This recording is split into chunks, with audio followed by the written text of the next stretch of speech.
حضرت عبداللہ المزنی رضی اللہ تعالیٰ. کچھ لوگوں کی نا زندگی بڑی مختصر ہوتی ہے، لیکن جتنے زندگی میں لمحات ہوتے ہیں نا، ایک ایک لفظ بڑا قیمتی ہوتا ہے، شب و روز میں ایک ایک جملہ بڑا قیمتی ہوتا ہے. مختصر سی میری کہانی ہے، پر جو بھی ہے آپ کی مہربانی ہے. فرماتے ہیں کہ میرے والد بچپن میں انتقال کر گئے، مجھے چچا نے پالا تھا. اللہ نے میرے اوپر رحم کیا اور میں رسول اللہ کا غلام بن گیا. چچا اسلام کا بڑا دشمن تھا، تو مجھے نبی پاک صلی اللہ علیہ وسلم کا نام سننا معاذ اللہ جلال میں آ جاتا تھا سنتے ہی، لیکن مجھ سے رہا نہیں جاتا تھا. اب میں کیا کروں؟ میرا روز دل کرتا تھا مدینے جانے کو. روز میری ماں میرے درد سے آشنا تھی. ایک دن میں تڑپ اٹھا، میں نے کہا اماں مجھے پتا ہے تو نے میری خاطر نکاح نہیں کیا، لیکن اماں میرا اب دل نہیں لگتا، چچا جانے نہیں دیتا. اماں کہنے لگی بیٹے جا، میری طرف سے اجازت ہے. کہتے ہیں میں جا کے چچا کے سامنے کھڑا ہوا. چچا میں نے جانا ہے. کہاں؟ پتہ اسے تھا مسلمان ہے. کہاں جائے گا؟ میں نے کہا مجھے مدینے جانا ہے. کہتے ہیں وہ تو آگ بگولا ہو گیا.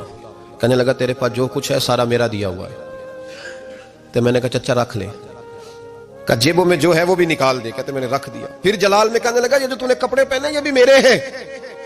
حضرت عبداللہ المزنی کہتے ہیں میں نے وہ کپڑے بھی اتار کے دے دیے. میرا وجود ننگا ہو گیا. تینوں لب دیں آپ گواچے، سانو اپنی خبر نہ کوئی، ساتھوں پارے ککھ گلیاں دے، ککھ گلیاں دے.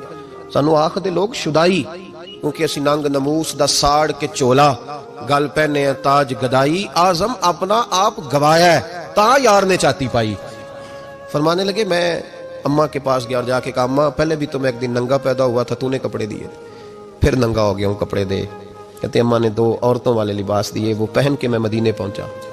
میں بڑی غربتوں میں آیا تھا، میں دیہاتی تھا، مجھے کچھ کرنا نہیں آتا تھا، پر مجھے یوں لگتا تھا کہ مدینے میں سب سے زیادہ عزت میری ہے، سب سے زیادہ. اللہ کے حبیب نے منع فرمایا کوئی اونچا اللہ اللہ نہ کرے، جب کوئی نماز پڑھ رہا ہو سو رہا ہو تو اس کے سامنے اونچا ذکر نہ کرو. کہتے میں ایک دن اونچا اونچا ذکر کر رہا تھا، اونچا اونچا میں ذکر کر رہا تھا، کیونکہ عشق لگا سی کھیڈا کھیڈ دی نوں، تے مینوں کھیڈا بھول گئیاں.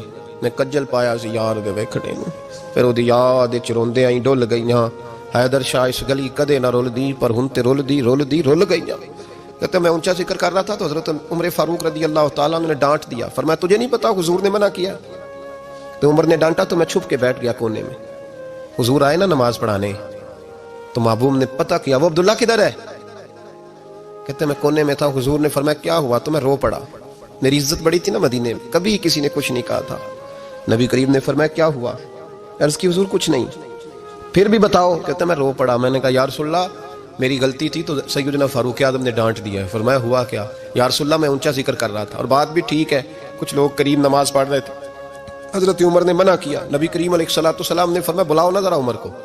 خود قانون حضور نے بنایا ہے کہ اونچا ذکر نہ کرے جب کوئی نماز پڑھ رہا، بلاؤ نا عمر کو. جناب عمر آئے تو حضور نے فرمایا عمر میرے عبداللہ کو کوئی نہ ڈانٹے. کسی ان پڑھ سے، کسی دیہاتی سے، کسی بھولے سے انداز دیکھے حضور کا، اسے کوئی نہ ڈانٹے. پھر حضور نے فرمایا تمہیں پتہ ہے یہ میرے لیے کتنی تکلیفیں برداشت کر کے آیا؟ صحابہ فرماتے ہیں یہ خوش نصیب ہے جس کی روح بھی محبوب کے ہاتھوں میں نکلی. اور جب جنازہ اٹھا تو حضور کی داڑھی سے ہم نے آنسوں کے قطرے ٹپکتے دیکھے. مدینے میں رواج تھا کہ قبر میں قریبی عزیز اتارا کرتے تھے، پر ان کا تو مدینے میں رشتہ دار ہی کوئی نہیں تھا. حضرت عمر فاروق اور جناب ابو بکر صدیق کہنے لگے ہم قبر میں اتارتے ہیں. جب ان دونوں نے اٹھایا قبر میں گئے تو کہتے ہیں کمال دیکھو اللہ کے رسول ہم دونوں سے پہلے قبر میں اتر گئے، اور حضور نے یل بدایا ون نہایا میں موجود ہے، کہا مجھے دو میں قبر میں اتارتا ہوں.